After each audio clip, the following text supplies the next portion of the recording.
നമ്മളിപ്പം ഈ ഒരു ക്രൂഷ്യൽ സ്റ്റേജിൽ നിൽക്കുമ്പോഴത്തേക്കും എസ്പെഷ്യലി ഈ ഒരു മാസം അവസാനമാകുമ്പോഴത്തേക്കും we have our corporate tax deadline coming up. അത് ഈ ജനുവരി ടു ഡിസംബർ ഫോളോ ചെയ്യുന്ന ഫൈനാൻഷ്യൽ ഇയർ ഫോളോ ചെയ്യുന്ന കമ്പനികൾക്ക് ഈ പറഞ്ഞ 30th സെപ്റ്റംബർ ആണ് കോർപ്പറേറ്റ് ടാക്സിൻ്റെ ഫസ്റ്റ് ഡെഡ് ലൈൻ ആയിട്ട് വരുന്നത് ഇവർക്ക്. ഇതുവരെ നമ്മൾ ഡിസ്കസ് ചെയ്തിരിക്കുന്നത് ഒരു കമ്പനിക്ക് പ്രോഫിറ്റ് ഉണ്ടാകുമ്പോൾ അതിൻ്റെ ഒരു കോർപ്പറേറ്റ് ടാക്സ് ഇംപ്ലിക്കേഷൻ എങ്ങനെയാണ്, ആ പ്രോഫിറ്റിനെ എങ്ങനെ മാനേജ് ചെയ്യുന്നു, ആ പ്രോഫിറ്റ് എങ്ങനെയാണ് കൃത്യമായിട്ട് റിപ്പോർട്ട് ചെയ്യേണ്ടതെന്ന എന്ന കാര്യങ്ങളെല്ലാം നമ്മളൊന്ന് ഡിസ്കസ് ചെയ്തിട്ടുണ്ടായിരുന്നു. ബട്ട് നമ്മളൊരു സൈഡ് അധികം നോക്കിയിട്ടില്ല. അതായത് ഒരു കമ്പനിക്ക് ഇപ്പം ലോസ് ആണെന്നുണ്ടെങ്കിൽ അവരെന്താണ് ചെയ്യേണ്ടത്. അപ്പോൾ ഒരു ലോസിൻ്റെ ഒരു സിറ്റുവേഷൻ വരുമ്പോഴത്തേക്കും ഇവിടെ എല്ലാവർക്കും ഒരു കൺഫ്യൂഷൻ ഉണ്ട്. ഈ പറഞ്ഞ ലോസ് വരുമ്പോൾ നമുക്ക് ഈ കോർപ്പറേറ്റ് ടാക്സ് ഫയലിംഗ് ചെയ്യുവാണെന്നുണ്ടെങ്കിൽ വേറെ എന്തെങ്കിലും ഇംപ്ലിക്കേഷൻ വരുന്നുണ്ടോ, വേറെ എന്തെങ്കിലും ഒരു കംപ്ലയൻസ് ആസ്പെക്ട് അല്ലെങ്കിൽ ഒരു ടിപ്സോ ട്രിക്സ് നമുക്ക് ഇതിൽ ചിന്തിക്കേണ്ടതുണ്ടോ എന്ന് നമുക്കൊന്ന് ഡിസ്കസ് ചെയ്യുന്നതായിരിക്കും എന്ന്. അപ്പോൾ ഫസ്റ്റ് തിങ്, നമുക്കൊരു ലോസ് ഉണ്ടാകുമ്പോഴത്തേക്കും എന്താണ് ആദ്യത്തെ ഒരു ഇംപ്ലിക്കേഷൻ? സിംപ്ലി ഒരു ജനറലായിട്ടൊരു കമ്പാരിസണായിട്ട് പറയുകയാണെന്നുണ്ടെങ്കിൽ, നിങ്ങൾക്ക് പ്രോഫിറ്റ് ഉണ്ടെങ്കിൽ the tax authority will be imposing a tax order. നേരെ ഓപ്പോസിറ്റായ ഒരു സിറ്റുവേഷൻ വരുമ്പോഴത്തേക്കും നിങ്ങൾക്കൊരു ലോസ് ഉണ്ടെങ്കിൽ ഗവൺമെൻറ് നിങ്ങൾക്ക് തിരിച്ച് ടാക്സ് എന്തെങ്കിലും തരുമോ? തീർച്ചയായിട്ടും തരില്ല. മറിച്ചൊരു ബെനിഫിറ്റായിട്ട് they will give it you. അതായത് ഈ പറഞ്ഞ ലോസ് നമുക്ക് ഈ കൊല്ലം ഉണ്ടെങ്കിൽ then we are allowed to carry it forward to the subsequent years. അപ്പോൾ ഇക്കൊല്ലം ലോസ് ആണെന്നുണ്ടെങ്കിൽ അടുത്ത കൊല്ലത്തേക്ക് നമുക്കിതിനെ ക്യാരി ഫോർവേഡ് ചെയ്തിട്ട് we can set it off against the next year's profit and then remaining amountൽ മാത്രം നമുക്ക് കോർപ്പറേറ്റ് ടാക്സ് ഒന്ന് കമ്പ്യൂട്ട് ചെയ്താൽ മതി. അപ്പോൾ ഈ ഒരു പോയിന്റും നമ്മൾ ബ്രീഫ്ലി പണ്ട് പറഞ്ഞിട്ടുണ്ട്. But let us get a little more deeper into this. First things first, ഒരു ലോസ് ഉള്ള കമ്പനിക്ക് കോർപ്പറേറ്റ് ടാക്സ് ഫയലിംഗ് ചെയ്യണോ വേണ്ടയോ എന്ന ആദ്യത്തെ ഒരു ചോദ്യമുണ്ട്. തീർച്ചയായിട്ടും they have to do. Multiple times പറഞ്ഞതുപോലെ എനി കമ്പനി പ്രോഫിറ്റോ ലോസ് ആവാം, റവന്യൂ ഉണ്ടാവാം, ഓർ ഓപ്പറേഷൻസ് ഇല്ലാത്തൊരു കമ്പനി ആവാം. പക്ഷേ ഏത് കമ്പനി ആയാലും നിങ്ങൾ കോർപ്പറേറ്റ് ടാക്സ് രജിസ്ട്രേഷൻ എടുത്തതിന് ശേഷം എല്ലാ കൊല്ലം കൃത്യമായിട്ട് ഈ പറഞ്ഞ ഡെഡ് ലൈൻ്റെ ഉള്ളിൽ you have to file your corporate tax return. തീർച്ചയായിട്ടും ഒരു ലോസ് ഉള്ള കമ്പനി ആണെന്നുണ്ടെങ്കിലും തീർച്ചയായിട്ടും ഈ പറഞ്ഞൊരു കോർപ്പറേറ്റ് ടാക്സ് റിട്ടേൺ ഫയൽ ചെയ്തിരിക്കണം. യെസ്. നൗ ഫയലിംഗ് ചെയ്യുമ്പോൾ ഈ പറഞ്ഞ ലോസിനെ നമുക്ക് ക്യാരി ഫോർവേഡ് ചെയ്യാമെന്ന് നമ്മൾ പറഞ്ഞിട്ടുണ്ട്. ക്യാരി ഫോർവേഡ് എന്ന് പറയുമ്പോഴത്തേക്കും ഇൻഡെഫിനിറ്റ് ഇയേഴ്സിലോട്ട് we can carry it forward. അതായത് ഇന്നൊരു ലോസ് ഉണ്ടെങ്കിൽ അടുത്ത 5 കൊല്ലം അല്ലെങ്കിൽ അടുത്ത 10 കൊല്ലം നിങ്ങൾക്ക് ലോസായി വരുവാണെന്നുണ്ടെങ്കിൽ you can carry forward all these losses until you make a profit. അതായത് ഒരു 15ാം കൊല്ലം ജസ്റ്റ് ഒരു വലിച്ചു നീട്ടോ ഇവിടെ, ബട്ട് ഒരു 10 കൊല്ലം കഴിഞ്ഞിട്ട് അല്ലെങ്കിൽ ഒരു 15 years കഴിഞ്ഞിട്ട് നിങ്ങൾക്കൊരു പ്രോഫിറ്റ് വരുവാണെന്നുണ്ടെങ്കിൽ ഇത്രയും കൊല്ലമായിട്ട് ക്യാരി ഫോർവേഡ് ആയ ലോസ് നമുക്കൊന്ന് ഉപയോഗിച്ച് ആ പ്രോഫിറ്റായിട്ട് സെറ്റ് ഓഫ് ചെയ്തിട്ട് ചെറിയ എമൗണ്ടിൽ മാത്രം you can computer tax over there. അപ്പോൾ ആ ഒരു benefit we are getting. Now ഇതിൽ ചില സബ് കണ്ടീഷൻസ് ഉണ്ട്. ഫസ്റ്റ് തിങ് ഇസ്, നമ്മുടെ ഫയലിംഗ് അനുസരിച്ചിരിക്കും നമുക്ക് ഈ പറഞ്ഞൊരു ലോസിന് ക്യാരി ഫോർവേഡ് ചെയ്യാൻ പറ്റുമോ ഇല്ലയോ എന്ന്. നൗ ഇതിനെ ഒന്ന് എക്സ്പ്ലെയിൻ ചെയ്യുകയാണെന്നുണ്ടെങ്കിൽ, പണ്ട് നമ്മൾ ഡിസ്കസ് ചെയ്തിട്ടുണ്ടായിരുന്നു അതായത് കോർപ്പറേറ്റ് ടാക്സ് ഫയലിംഗ് കുറച്ചിട്ട്. അപ്പോൾ കോർപ്പറേറ്റ് ടാക്സിൻ്റെ ഫയലിംഗ് ടൈപ്സ് നോക്കുകയാണെങ്കിൽ നമുക്ക് ബ്രോഡ്ലി 3 മെയിൻ കാറ്റഗറീസ് ആണ് വരുന്നത്. ആദ്യത്തെ കാറ്റഗറി എന്ന് വെച്ചാൽ സ്മോൾ ബിസിനസ് റിലീഫ് സ്കീമിൽ ഫയൽ ചെയ്യുന്ന ഒരു corporate tax return. Small business relief file ചെയ്യുന്നത് ഈ 3 മില്യൺ താഴെയുള്ള സെയിൽസിന് താഴെയുള്ള ഒരു കമ്പനി ആണെന്നുണ്ടെങ്കിൽ അവർക്ക് ഈ പറഞ്ഞൊരു സ്മോൾ ബിസിനസ് റിലീഫിൻ്റെ ഓപ്ഷൻ തീർച്ചയായിട്ടും ചൂസ് ചെയ്യാം. അത് സെയിൽസിൻ്റെ ആണ്, പ്രോഫിറ്റ് അല്ല, 3 മില്യൺ സെയിൽസിൻ്റെ താഴെ. കറക്റ്റ്. അപ്പോൾ ഈ ലിമിറ്റിൻ്റെ ഇടയിലാണെന്നുണ്ടെങ്കിൽ ദെൻ ഈ പറഞ്ഞൊരു കമ്പനി അല്ലെങ്കിൽ ഈ പറഞ്ഞൊരു ടാക്സബിൾ പേഴ്സൺക്ക് സ്മോൾ ബിസിനസ് റിലീഫ് എന്നൊരു ഓപ്ഷൻ സെലക്ട് ചെയ്താൽ വളരെ സിംപ്ലിഫൈഡ് ആയിട്ടുള്ളൊരു കോർപ്പറേറ്റ് ടാക്സ് ഫയലിംഗ് അവർക്ക് ചെയ്യും. അതായത് വെറും 2 പേജ് മാത്രം അവർ ബേസിക് ആയിട്ട് ചോദ്യങ്ങൾ ചോദിച്ചിട്ട് നിങ്ങളുടെ റവന്യൂ ഡീറ്റെയിൽസ് കൃത്യമായിട്ട് ചോദിക്കും. But at the same time ഈ പറഞ്ഞ എക്സ്പെൻസസിൻ്റെ അത്യാവശ്യമായ ബ്രേക്ക് ഡൗൺ അല്ലെങ്കിൽ അതിൻ്റെ ഡീറ്റെയിൽഡായ ചോദ്യങ്ങളൊന്നും ചോദിക്കുന്നില്ല ഇവർ. അപ്പോൾ 3 മില്യൺ സെയിൽസ് ഉള്ള കമ്പനിക്ക് 2 മില്യൺ പ്രോഫിറ്റ് ഉണ്ടെങ്കിലും അവർ ഈ small business relief option choose ചെയ്താൽ അവർക്ക് 0 ടാക്സ് ആയിരിക്കും ആപ്ലിക്കബിൾ ഇവിടെ. അപ്പോൾ പ്രോഫിറ്റ് ഉണ്ടെങ്കിലും ബട്ട് ഈ ഓപ്ഷൻ ചൂസ് ചെയ്താൽ 0 ടാക്സ് ആയിരിക്കും അവർക്ക് വരുന്നത്. കൂടുതൽ എല്ലാവരും ഈ പറഞ്ഞ സ്മോൾ ബിസിനസ് റിലീഫ് ചൂസ് ചെയ്യുന്നത് കാരണം അതിൽ ഭയങ്കര സിംപ്ലിഫൈഡ് ആയിട്ടുള്ളൊരു കംപ്ലയൻസേ ഉള്ളൂ. അതായത് അധികം അവരുടെ മാൻഡേറ്ററി ആയിട്ട് ഓഡിറ്റ് റിപ്പോർട്ട് അറ്റാച്ച് ചെയ്യേണ്ട, ഈ പറഞ്ഞ ഫൈനാൻഷ്യൽ സ്റ്റേറ്റ്മെൻറ്റ്സ് വരെ അവർ ഓപ്ഷണലായിട്ടാണ് ചോദിക്കുന്നത്. അതായത് വേണമെങ്കിൽ കൊടുക്കാം, ഉണ്ടെങ്കിൽ കൊടുക്കാം, ഇല്ലാന്നുണ്ടെങ്കിൽ അതില്ലാണ്ട് യു ക്യാൻ പ്രൊസീഡ്. ബട്ട് അവരുടെ റവന്യൂ ഫിഗർ കറക്റ്റായിട്ട് മെൻഷൻ ചെയ്തിരിക്കണം ഈ പറഞ്ഞ കോർപ്പറേറ്റ് ടാക്സ് റിട്ടേണിൽ. ഈ ഒരു ഓപ്ഷൻ ആരെങ്കിലും സെലക്ട് ചെയ്യുവാണെന്നുണ്ടെങ്കിൽ ഇതൊരു ബെനിഫിഷ്യൽ ഓപ്ഷൻ അല്ലേ. ഇപ്പോൾ ഒരു ബെനിഫിറ്റ് നമ്മൾ എടുക്കുമ്പോൾ FTA is going to say that നിങ്ങൾക്ക് ലോസ് ഉണ്ടെങ്കിൽ അത് ക്യാരി ഫോർവേഡ് ചെയ്യാൻ പറ്റൂല.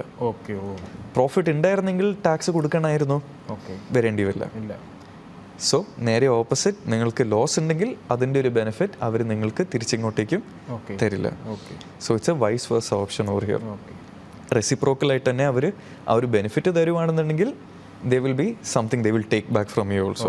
അപ്പോൾ ഒരു സ്മോൾ ബിസിനസ് ലൈഫ് അല്ലെങ്കിൽ ഒരു എളുപ്പം ഫയലിംഗ് ചെയ്യുവാണെന്നുണ്ടെങ്കിൽ ഈ പറഞ്ഞ ലോസ് ഉണ്ടെങ്കിൽ അതിനെ ക്യാരി ഫോർവേഡ് ചെയ്യാൻ നമുക്ക് പറ്റില്ല, ആ ലോസ് ലാപ്സ് ആയിപ്പോൾ.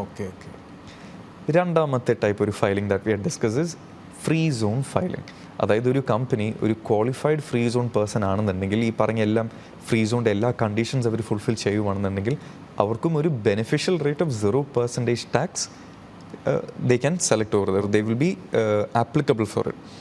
അപ്പോൾ അങ്ങനത്തെ ഒരു കമ്പനിക്ക് ഈ പറഞ്ഞൊരു ബെനിഫിഷ്യൽ 0% ടാക്സ് റേറ്റ് കിട്ടുവാണെന്നുണ്ടെങ്കിൽ തീർച്ചയായിട്ടും answer you would have guessed it already. ഒരു ബെനിഫിറ്റ് തരുമ്പോൾ തിരിച്ചവരെന്തെങ്കിലും എടുക്കും.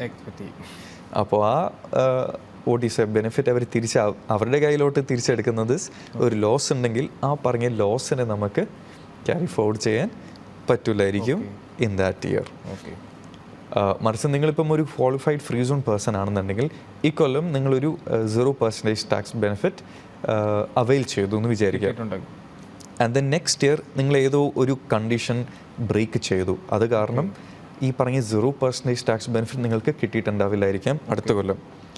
In that case you have to file using normal corporate tax return style. അതായത് നിങ്ങളുടെ പ്രോഫിറ്റ് നോക്കിയിട്ട് 375,000 മാറ്റി വെച്ചിട്ട് ബാക്കി ഒരു എമൗണ്ട് ഉണ്ടെങ്കിൽ 9% ടാക്സ് കൊടുക്കേണ്ടി വരും. അപ്പോൾ അങ്ങനത്തെ ഒരു ഫയലിങ്ങിലോട്ട് നിങ്ങൾ പോകുവാണെന്നുണ്ടെങ്കിൽ even if you are a free zone company, then അവിടെ ഒരു ബെനിഫിറ്റ് കിട്ടിയില്ലെങ്കിൽ ആ കൊല്ലം നിങ്ങൾക്ക് ലോസ് ഉണ്ടെങ്കിൽ ആ ലോസിനെ നമുക്ക് ക്യാരി ഫോർവേഡ് ചെയ്യാം. ഇൻ കേസ് ഏതെങ്കിലും ഒരു പ്രൊസീജിയറിൽ ഈ പറഞ്ഞ പോലെ ബ്രേക്ക് ത്രൂ ഉണ്ടായിട്ടില്ലെങ്കിൽ തീർച്ചയായിട്ടും, അതായത് ഒരു ബെനിഫിറ്റ് നിങ്ങളൊരു 0% ടാക്സ് ബെനിഫിറ്റ് എടുക്കുന്നുണ്ടെങ്കിൽ ആ കൊല്ലം you will not get the loss carry forward option. മറിച്ച് if you doing a normal corporate tax filing, അതാണ് നമ്മുടെ തേർഡ് ടൈപ്പ് ഓഫ് ഫയലിംഗ്.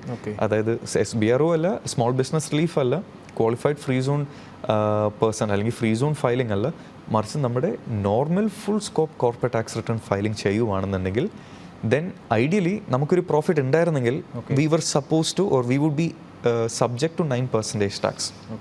അപ്പോൾ അങ്ങനത്തെ ഒരു ഫയലിംഗ് നമ്മൾ ചെയ്യുവാണെന്നുണ്ടെങ്കിൽ and we have a loss that year, then FTA will give us a benefit back saying that ഈ ലോസിനെ നിങ്ങൾ ക്യാരി ഫോർവേഡ് ചെയ്യുക.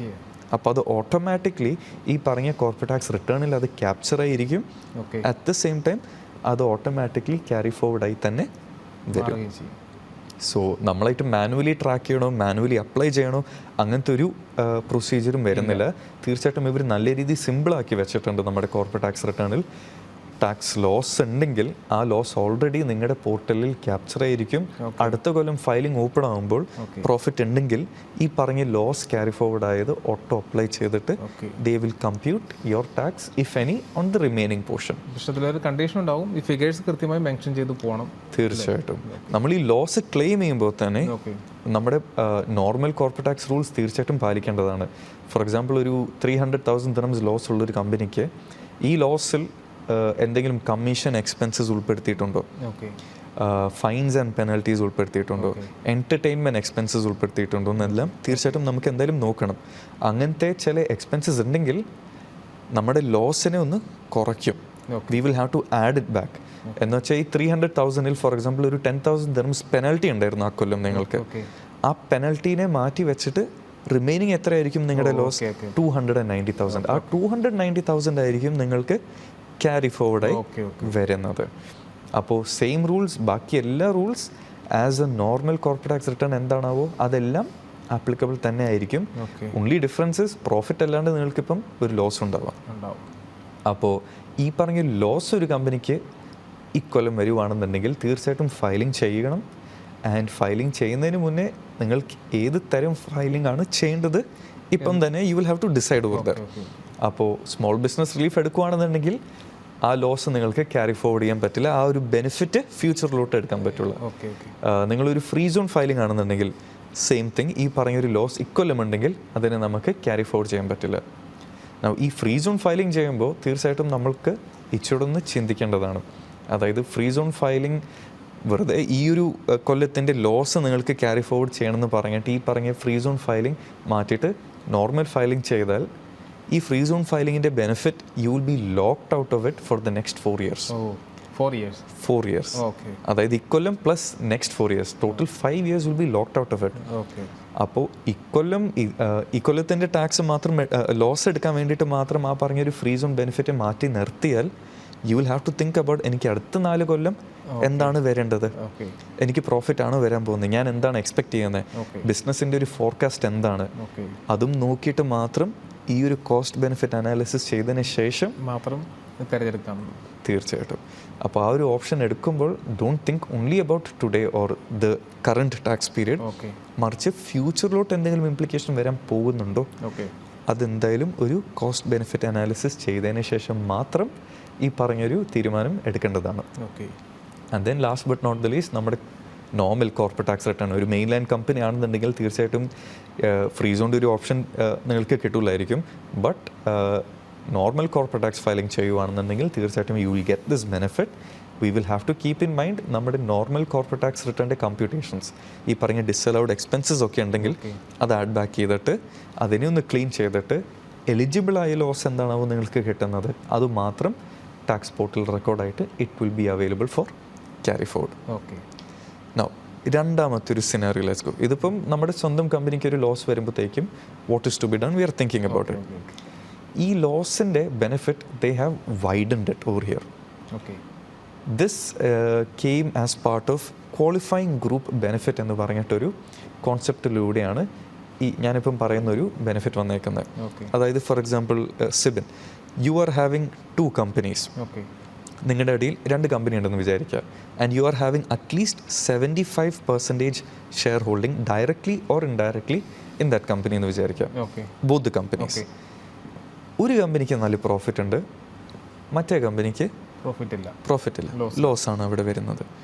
അപ്പോൾ തീർച്ചയായിട്ടും നമ്മളൊന്ന് വിചാരിക്കും എനിക്ക് ഈ ലോസിനെ പിടിച്ച് ഈ ഒരു പ്രോഫിറ്റിൻ്റെ അഗെയിൻസ്റ്റ് ആയിട്ടൊന്ന് നെറ്റ് ഓഫ് ചെയ്യാൻ പറ്റുമോ, ആ ഒരു ബെനിഫിറ്റ് കിട്ടാൻ പറ്റുമോ നമുക്ക്. അപ്പോൾ മിസ്റ്റർ സിബിൻ എന്ന് പറഞ്ഞൊരു വ്യക്തി ഇവിടുത്തെ ഷെയർ ഹോൾഡർ ആയത് കാരണം നിങ്ങൾക്കൊരു ടാക്സ് ഗ്രൂപ്പ് ഫോം ചെയ്യാൻ പറ്റില്ല. കോർപ്പറേറ്റ് ടാക്സിന് വേണ്ടിയിട്ട് ഒരു ടാക്സ് ഗ്രൂപ്പ് ഫോം ചെയ്യാൻ പറ്റില്ലായിരിക്കും. But they have given a relief. Since you are having at least 75% share holding in these 2 companies, ഒരു ക്വാളിഫയിങ് ഗ്രൂപ്പിൻ്റെ ഭാഗമായിട്ട് തനിയെ you are part of it over there. അപ്പോൾ ഒരു ക്വാളിഫയിങ് ഗ്രൂപ്പിൻ്റെ ഭാഗമാണെന്നുണ്ടെങ്കിൽ 1 company can transfer to the other company any tax loss. അപ്പോൾ ഈ loss ഉണ്ടാക്കുന്ന കമ്പനിക്ക് they have an option whether they want to transfer their loss to another member of this qualifying group. About 75% shareholder ആണ്. Minimum 75% direct or indirect ഒരു share holding or presence വേണം ആ ഒരു കമ്പനിയിൽ അവിടെ. അപ്പോൾ ഒരു കമ്പനിയിൽ നിന്ന് ലോസ് നിങ്ങൾക്ക് എടുത്തിട്ട് you can transfer to another company if you don't expect to utilise it in this company. അപ്പോൾ അത് തീർച്ചയായിട്ടും ഒരു കമ്പനിയുടെ ഒരു ബിസിനസ് ഓണറിൻ്റെ ക്യാഷ് ഫ്ലോ തീർച്ചയായിട്ടും നല്ല രീതി ഹെൽപ്പ് ചെയ്യും. അതായത് ഇക്കൊല്ലം ഇവിടെ എനിക്ക് ലോസ് ട്രാൻസ്ഫർ ചെയ്തില്ലെങ്കിൽ, ആ ലോസ് ഉണ്ടാക്കുന്ന കമ്പനിയുടെ ലോസ് ട്രാൻസ്ഫർ ചെയ്തില്ലെങ്കിൽ എനിക്ക് ഈ ലോസിനെ ക്യാരി ഫോർവേഡ് ചെയ്യാം ഈ കമ്പനിയിൽ തന്നെ. But at the same time the profit making കമ്പനിയിൽ എനിക്ക് ഫുൾ ടാക്സ് എമൗണ്ട് കമ്പ്യൂട്ട് ചെയ്തിട്ട് ആ ടാക്സ് എമൗണ്ട് എനിക്ക് ഈ കൊല്ലം തന്നെ പേ ഓഫ് ചെയ്യണം. 2 companies ആണെങ്കിലും അത് ഇൻഡിവിജ്വലി ഫയൽ ചെയ്യണമെന്നില്ല. ഇൻഡിവിജ്വലി ഫയൽ ചെയ്യണം. രണ്ടും 2 CT ഫയലിംഗ് തന്നെയാണ്. But you have the option to transfer the tax loss. Single owner ആണെങ്കിൽ കറക്റ്റ്. സിംഗിൾ ഓണർ മാത്രമല്ല, ഈ പറഞ്ഞൊരു 75% കോമൺ ഷെയർ ഹോൾഡിംഗ് ഉണ്ടെങ്കിൽ you can take this benefit. It can be 1 person, it can be with more than 1 person at the same time. നിങ്ങളുടെ corporate tax return file ചെയ്യുമ്പോൾ ഈ loss ഉള്ള എൻറ്റിറ്റിയുടെ corporate tax return file ചെയ്യുമ്പോൾ അവിടെ ഒരു option ഉണ്ടാവും, tax loss schedule എന്ന് പറഞ്ഞിട്ട് ഒരു സെക്ഷൻ ഉണ്ടാവും. ആ സെക്ഷനിലോട്ട് കയറുമ്പോൾ they are asking do you want to transfer tax loss to any other entity. അപ്പോൾ അവിടെ യെസ് എന്ന് ഇട്ടിട്ട് if I am saying I want to transfer, then they will say, okay, mention the TRN number okay of the person to whom I am transferring it. അപ്പോൾ അവരുടെ പേരും ആ കമ്പനിയുടെ പേരും ആ കമ്പനിയുടെ TRNും എത്ര ടാക്സ് ലോസിൻ്റെ എമൗണ്ട് ആണ് ഞാൻ ട്രാൻസ്ഫർ ചെയ്യാൻ പോകുന്നത് I have to mention in that schedule. ഈ സെയിം സാധനം ഇവിടെ മെൻഷൻ ചെയ്യുന്നത് ഓപ്പോസിറ്റായിട്ട് പ്രോഫിറ്റ് ഉള്ള കമ്പനിയുടെ കോർപ്പറേറ്റ് ടാക്സ് റിട്ടേണിൽ പോയിട്ട് അവിടുത്തെ ടാക്സ് ലോസ് ഷെഡ്യൂളിൽ പോയിട്ട് I have to mention I am claiming tax loss from another company. Okay എന്നിട്ട് ഈ ലോസ് ഉള്ള കമ്പനിയുടെ പേരും TRN നമ്പറും എന്താണ് എമൗണ്ട് ഞാൻ അവരുടെ കയ്യിൽ നിന്ന് എടുക്കുന്നത് ഐ ഹാവ് ടു മെൻഷൻ. അപ്പോൾ രണ്ട് പോർട്ടലിലും രണ്ട് ഫയലിംഗ് ചെയ്യുമ്പോൾ ഈ സെയിം ഇൻഫർമേഷൻ രണ്ടിടത്തും ഷെയർ ആവും and it has to match. അപ്പോൾ they will be tracking it also. അത് ലിങ്ക്ഡ് ആയിട്ട് ഇരിക്കും അവിടെ. സോ ആ ഒരു ലോസ് നിങ്ങൾ ക്ലെയിം ചെയ്യുമ്പോൾ ഈ പറഞ്ഞൊരു റിപ്പോർട്ടിങ്ങും നിങ്ങൾ തീർച്ചയായിട്ടും ചെയ്യേണ്ടതാണ്. ഈ റിപ്പോർട്ടിംഗ് ചെയ്താൽ not just your own company but വേറെ കമ്പനി ഉണ്ടെങ്കിൽ, വേറെ ഷെയർ ഹോൾഡിങ്ങിലുള്ള കമ്പനി ഉണ്ടെങ്കിൽ you can claim their losses as well. അപ്പോൾ അത് ചെയ്യുമ്പോൾ ഈ full tax amount you don't have to pay this year, മറിച്ച് ആ ഓണറുടെ ക്യാഷ് ഫ്ലോ ഇമ്പാക്റ്റ് മിനിമലൈസ് ചെയ്തിട്ട് ചെറിയ എമൗണ്ട് മാത്രം അവർക്ക് ടാക്സ് അടിച്ചാൽ മതി ഇക്കൊല്ലം. ഈ ലോസ് മെയിൻറ്റെയിൻ ചെയ്യും. ഈ ലോസ് ഇവിടെ യൂട്ടിലൈസ് ആയിപ്പോൾ ഇവിടുന്ന് അത് മാറിപ്പോകും, അത് യൂട്ടിലൈസ് ആയിപ്പോകും. അപ്പോൾ ട്രാൻസ്ഫർ ചെയ്ത എമൗണ്ട് നമുക്ക് ഇനി ക്യാരി ഫോർവേഡ് ചെയ്യാൻ ഒക്കില്ല, കാരണം അത് ഓൾറെഡി നിങ്ങൾ ബെനിഫിറ്റ് എടുത്ത് കഴിഞ്ഞു ഈ കൊല്ലം.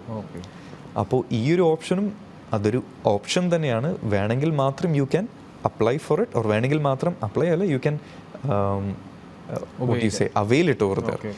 അപ്പോൾ if you don't want to use it, വേറൊരു പ്ലാൻ ഉണ്ടെങ്കിൽ, അതായത് ഫ്യൂച്ചറിൽ തന്നെ അഗൈൻ ഈ കൊല്ലം മാത്രമല്ല we have to think about the future years also. അപ്പോൾ ഫ്യൂച്ചർ ടാക്സ് പീരീഡിൽ നിങ്ങൾക്ക് വേറെ പ്ലാൻ ഉണ്ടെങ്കിൽ, or if you have a different forecast, അതനുസരിച്ചിട്ട് ഈ പറഞ്ഞൊരു ഓപ്ഷൻ എടുക്കണോ വേണ്ടിയോ എന്ന് തീരുമാനിക്കണം. സോ ടാക്സ് ലോസ് എടുക്കണോ വേണ്ടിയോ, ഏത് ഫയലിംഗ് ആണ് ചെയ്യേണ്ടത്, ഫയലിംഗ് ചെയ്യുമ്പോൾ എങ്ങനെയാണ് ഈ പറഞ്ഞൊരു ടാക്സ് ലോസ് ട്രാൻസ്ഫർ ചെയ്യുന്നൊരു മാറ്റേഴ്സ് ആണ് നമുക്കിപ്പം ഡിസ്കസ് ചെയ്തിരിക്കുന്നത്. അപ്പോൾ വെറും പ്രോഫിറ്റിൻ്റെ ഒരു കോൺസെപ്റ്റ് മാത്രമല്ല, ഒരു ലോസ് ഉണ്ടെങ്കിലും ഇത്രയും ഓപ്ഷൻസ് അവർ തന്നിരിക്കുന്നുണ്ട് ഓൾറെഡി. അപ്പോൾ അത് തീർച്ചയായിട്ടും വിൽ ഹാവ് ടു ചെക്ക്, ഒരു കോസ്റ്റ് ബെനിഫിറ്റ് അനാലിസിസ് ചെയ്തിട്ട് എന്താണ് ഏറ്റവും ബെനിഫിഷ്യൽ ആയിട്ട് നിങ്ങൾക്കൊരു ഓപ്ഷൻ, അതിനെ സെലക്ട് ചെയ്തിട്ട് act according to that. Okay, ബിസിനസ്സിലെ എക്സ്പെൻസസ് കാൽക്കുലേറ്റ് ചെയ്യുമ്പോൾ ഓണേഴ്സിന് സാലറി എടുക്കാം, അല്ലെങ്കിൽ അതിന് ലിമിറ്റ് ഉണ്ട് എന്നുള്ളൊരു ടോക്ക് മാർക്കറ്റിലുണ്ട്. അതിൽ ലിമിറ്റ് ഉണ്ടോ? ഓണേഴ്സിന് സാലറി എടുക്കാൻ കഴിയുമ്പോൾ എന്താണ് അതിലെ പ്രൊസീജിയേഴ്സ് എന്തായിരിക്കും? തീർച്ചയായിട്ടും ഇപ്പം കോർപ്പറേറ്റ് ടാക്സ് ഫയലിംഗ് ചെയ്യുമ്പോഴും തന്നെ ഏറ്റവും ഒരു ഇമ്പോർട്ടൻ്റ് ആയ ഒരു ആസ്പെക്റ്റ് ആണ് ഈ പറഞ്ഞൊരു connected person payment or benefit. അതിനെ ഒന്ന് സിമ്പിളായിട്ട് ബ്രേക്ക് ഡൗൺ ചെയ്യുകയാണെന്നുണ്ടെങ്കിൽ, ഫോർ എക്സാമ്പിൾ മാനേജറിയൽ റെമ്യൂണറേഷൻ, അതായത് ഈ കണക്റ്റഡ് പേഴ്സൺ എന്ന് വെച്ചാൽ ഓണേഴ്സ് അല്ലെങ്കിൽ key officers of the company like CEO, CFO and then ഇവരുടെ റിലേറ്റഡ് പാർട്ടീസും കൂടിയിട്ടാണ് ഒരു കണക്റ്റഡ് പേഴ്സൺ എന്ന് പറയുന്നത്. അപ്പോൾ ഈ ഒരു കണക്റ്റഡ് പേഴ്സണ് സേ ഓണേഴ്സ് ഒരു സാലറി എടുക്കുകയാണെന്നുണ്ടെങ്കിൽ, ആ സാലറി എമൗണ്ട് ഓർ സാലറി മാത്രമല്ല, salary plus commission plus bonus plus any other benefit ഒരു കൊല്ലം മൊത്തത്തോടൊന്ന് കൂട്ടി നോക്കുകയാണെന്നുണ്ടെങ്കിൽ 500,000 ദിറംസിൻ്റെ മേളിലാണോ എന്ന് നോക്കേണ്ടതാണ് ഒരു കൊല്ലത്തിനുള്ളിൽ. യെസ്. ആൻഡ് ഈ പറഞ്ഞ് 500,000 ലിമിറ്റ് ക്രോസ് ചെയ്യുവാണെന്നുണ്ടെങ്കിൽ നമുക്കൊരു റിപ്പോർട്ടിംഗ് ഒബ്ലിഗേഷൻ അവിടെ വരുന്നുണ്ട്. എന്ന് വെച്ചാൽ if it is crossing 500,000 dirhams, ഈ പറഞ്ഞ ആളുടെ പേരും ഈ എടുക്കുന്ന പേയ്മെൻറ്റ് ഓർ ബെനിഫിറ്റിൻ്റെ ഒരു ഡിസ്ക്രിപ്ഷനും എത്രയാണ് എമൗണ്ട് എടുക്കുന്നതും ഈ എമൗണ്ടിൻ്റെ മാർക്കറ്റ് വാല്യൂ എന്താണെന്നും സെപ്പറേറ്റ്ലി ഈ ടാക്സ് ഫയലിംഗ് ചെയ്യുമ്പോൾ മെൻഷൻ ചെയ്തിരിക്കണം. ഈ പറഞ്ഞൊരു ഐറ്റം നമ്മുടെ സ്മോൾ ബിസിനസ് റിലീഫ് ഫയലിംഗ് ചെയ്യുമ്പോൾ ഇതൊന്നും ചോദിക്കുന്നില്ല, അതൊരു സിംപ്ലിഫൈഡ് ഫയലിംഗ് ആണ്. മറിച്ച് ഫുൾ സ്കോപ്പ് CT ഫയലിംഗ് അല്ലെങ്കിൽ ഫ്രീ സോൺ ഫയലിംഗ് ചെയ്യുവാണെന്നുണ്ടെങ്കിൽ ഈ ഒരു ചോദ്യം അവർ ചോദിക്കുന്നുണ്ട്. അപ്പോൾ ഈ കണക്റ്റഡ് പേഴ്സൺ അല്ലെങ്കിൽ ഫോർ എക്സാമ്പിൾ മാനേജറിയൽ സാലറി, ഓണറുടെ സാലറി മാത്രമല്ല നോക്കാൻ പോകുന്നത്, ഈ പറഞ്ഞ salary plus commission plus any other benefit, any other allowance, ഇതെല്ലാം കൂട്ടി നോക്കിയിട്ട് ഒരു കൊല്ലം ഈ പറഞ്ഞ വ്യക്തിക്ക് 500,000 ദിറംസിന് മേൽ പോകുന്നുണ്ടോ ഉണ്ടെങ്കിൽ we will have to disclose the person's name, the amount he is taking and the market value of that amount. അപ്പോൾ ഈ മാർക്കറ്റ് വാല്യൂ എങ്ങനെ കണ്ടുപിടിക്കുന്നത്? We have to do a transfer pricing for this. അപ്പോൾ അവിടെ 500,000 cross ചെയ്യുമ്പോൾ ഒരു reporting ഒബ്ലിഗേഷനും ഈ പറഞ്ഞൊരു ട്രാൻസ്ഫർ പ്രൈസിങ് അല്ലെങ്കിൽ ഒരു മാർക്കറ്റ് വാല്യൂ എന്താണ് നമ്മൾ പ്രൂവ് ചെയ്ത് ഇടണം അവിടെ. എന്നാലേ അതൊന്ന് വാലിഡ് ആയി. കമ്പനിയുടെ മാർക്കറ്റ് വാല്യൂ ആണോ? കമ്പനിയുടെ മാർക്കറ്റ് വാല്യൂ അല്ല, ഈ പറയുന്ന ബെനിഫിറ്റ് ഇയാൾ എടുക്കുന്നത് അതിൻ്റെ മാർക്കറ്റ് വാല്യൂ എന്താണ്. ഫോർ എക്സാമ്പിൾ ഇപ്പം മിസ്റ്റർ സിബിൻ്റെ ഒരു കമ്പനി ആണെന്നുണ്ടെങ്കിൽ you are taking 700,000 dirhams per annum as salary plus allowance plus commission എന്ന് പറഞ്ഞിട്ട് നിങ്ങൾ എടുക്കുന്നുണ്ട്. മറിച്ച് നിങ്ങളുടെ പൊസിഷനിൽ തന്നെ പുറത്തുനിന്ന് ഒരാളെ അപ്പോയിൻറ്റ് ചെയ്യുവാണെന്നുണ്ടെങ്കിൽ എത്രയായിരുന്നു, how much would you have paid him, എന്തായിരുന്നു അയാളുടെ ഒരു റെമ്യൂണറേഷൻ ഓർ പാക്കേജ് ക്രൈറ്റീരിയ. അയാൾക്ക് ചിലപ്പം യു വിൽ ഗിവ് ഓൺലി 400,000. അങ്ങനെയാണെന്നുണ്ടെങ്കിൽ market value will be 400,000 only. അപ്പോൾ ഡിഫറൻസ് ആയി പറഞ്ഞ 300,000, അതായത് 700,000 നിങ്ങൾക്കും പുറത്തൊരു പാർട്ടിക്ക് മാർക്കറ്റ് വാല്യൂ നിങ്ങൾ കൊടുക്കാൻ പോകുന്ന ഒരു 400,000 ആണെന്നുണ്ടെങ്കിൽ ഈ 300,000 എന്താവും, ഡിസ്അലവ് ആയി പോകും. അത് തിരിച്ച് പ്രോഫിറ്റിലോട്ട് ആഡ് ബാക്ക് ആയി പോകും. പ്രോഫിറ്റിലേക്ക് ആഡ് ചെയ്യും. യെസ്. അപ്പോൾ നമ്മൾ ഈ മാർക്കറ്റ് വാല്യൂ വെറുതെ കോപ്പി പേസ്റ്റ് ചെയ്യാനും പറ്റൂല. We should have A supporting for it. ഒരു ബേസിസ് ഉണ്ടാവണം. എന്ത് നോക്കിയിട്ടാണ് അല്ലെങ്കിൽ എന്ത് ടെസ്റ്റ് ചെയ്തിട്ടാണ് നമ്മൾ ഈ പറഞ്ഞ ഒരു മാർക്കറ്റ് വാല്യൂ അവിടെ ഇടുന്നത്. ഓക്കെ. ഈ മാനേജറിയൽ സെക്ഷനിൽ വരുന്ന പർട്ടിക്കുലർ പേഴ്സൺ മാത്രമാണോ ആ ഒരു സെക്ഷൻ ഫുള്ളാണോ ഇതിൽ കാൽക്കുലേറ്റ് ചെയ്യുന്നത്? കറക്റ്റ്. അപ്പോൾ ഈ പറഞ്ഞൊരു ഓണറുടെ മാത്രമല്ല, ഈ ഓണറുടെ ബാക്കി റിലേറ്റീവ്സ് ഒക്കെ ഉണ്ടെങ്കിൽ, റിലേറ്റഡ് പാർട്ടീസ് ഉണ്ടെങ്കിൽ ഈ ഒരു കമ്പനിയിൽ, ഫോർ എക്സാമ്പിൾ നിങ്ങളുടെ സ്പൗസ് ഈ പറഞ്ഞൊരു കമ്പനിയിലുണ്ടെങ്കിൽ ആൻഡ് പുള്ളിക്കാരിനെ you have taken or appointed her as an accountant and അവർക്കും ഒരു സാലറി കൊടുക്കുന്നുണ്ടാവും നിങ്ങൾ. അപ്പോൾ നിങ്ങളുടെ salary plus your spouse's salary രണ്ടും കൂട്ടി നോക്കിയിട്ട് ഈ പറഞ്ഞ ഒറ്റൊരു 500,000 ലിമിറ്റ് ആയിരിക്കും കിട്ടാൻ പോകുന്നത്. മറിച്ച് സെക്കൻഡ് ഒരു സിറ്റുവേഷൻ, അതായത് മിസ്റ്റർ സിബിൻ ആൻഡ് നിങ്ങളുടെ ഒരു ഫ്രണ്ടും കൂടിയിട്ട് ഒരു കമ്പനി തുടങ്ങി, രണ്ടുപേരും സാലറി എടുക്കുന്നുണ്ട്. അപ്പോൾ സിബിൻ എന്ന വ്യക്തിയും your friend are not related to each other but they are two different owners. ആ ഒരു സിറ്റുവേഷനിൽ രണ്ടുപേരും രണ്ട് കണക്റ്റഡ് പേഴ്സൺ ആയിട്ട് തന്നെയായിരിക്കും കൂട്ടുന്നത്. എന്ന് വെച്ചാൽ ഓരോ ആൾക്കും ഈ പറഞ്ഞ 500,000 ലിമിറ്റ് ആയിരിക്കും ആപ്ലിക്കബിൾ ആവുന്നത്. രണ്ടുപേർക്കും രണ്ട് രീതിയിലായിരിക്കും. അപ്പോൾ 500,000 മേളിലാണെന്നുണ്ടെങ്കിൽ അത് സെപ്പറേറ്റ് ആയിട്ട് you will have to mention in the corporate tax return. So മാർക്കറ്റിൽ പൊതുവെ ഒരു ചർച്ച ഉണ്ട്, ഈ പറഞ്ഞ 500,000 വരെ എടുക്കാൻ പാടുള്ളൂ എന്ന ആൾക്കാർ പറയുന്നുണ്ട്. അങ്ങനെയല്ല, you can take much more above that. 1 million ആവും, 2 മില്യൺ ആവും, up to your business. Just that ഈ പറഞ്ഞ 500,000 ക്രോസ് ചെയ്യുവാണെന്നുണ്ടെങ്കിൽ അതിനെ സെപ്പറേറ്റ് ആയിട്ടൊന്ന് റിപ്പോർട്ട് ചെയ്യണം എന്നാണ് ഇവർ പറയുന്നത്. അത് പ്രത്യേകം മെൻഷൻ ചെയ്തിരിക്കണം. കറക്റ്റ്. ആൻഡ് ദെൻ അതിനെ റിപ്പോർട്ട് ചെയ്യുമ്പോൾ തീർച്ചയായിട്ടും അതിന് മാർക്കറ്റ് വാല്യൂ കൊടുക്കണം. അവിടെയാണ് കുറേ പേർക്ക് ഒരു കുഴപ്പം വരുന്നത്. ഒരു മാർക്കറ്റ് വാല്യൂ എങ്ങനെയാണ് ഇടേണ്ടത്? അപ്പോൾ മാർക്കറ്റ് വാല്യൂ ഇടുന്നത് ഈ പറഞ്ഞൊരു ട്രാൻസ്ഫർ പ്രൈസിങ് എന്ന് പറഞ്ഞ ഒരു എക്സസൈസ് ചെയ്താലേ അത് കുറച്ച് കാണിച്ചാലും പ്രശ്നമാണ്. തീർച്ചയായിട്ടും.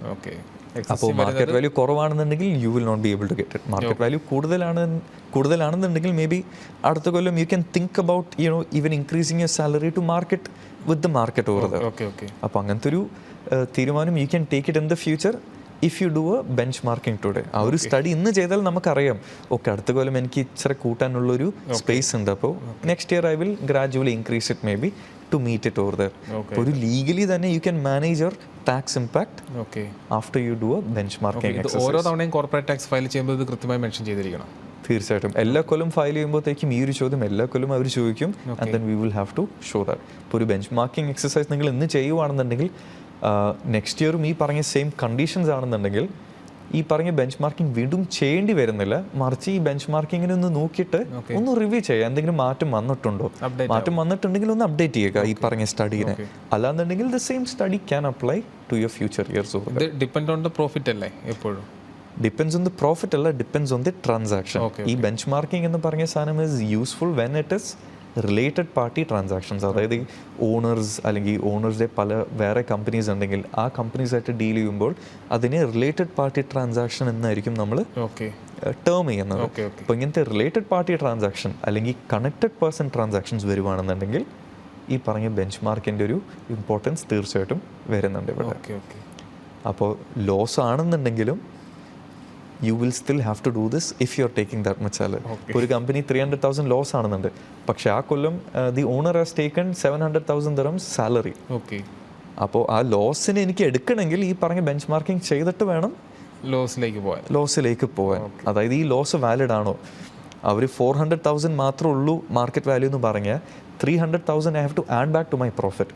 അപ്പോൾ ലോസ് ഉള്ള 300,000 ഇപ്പം എന്തായി, 0 ആയി മാറി. എനിക്ക് ക്യാരി ഫോർവേഡ് ചെയ്യാൻ ഒന്നും കാണൂലായിരിക്കും. അപ്പോൾ അങ്ങനത്തെ ഒരു സ്റ്റഡി, ആ ഒരു പ്ലാനിങ് തീർച്ചയായിട്ടും ചെയ്യണം.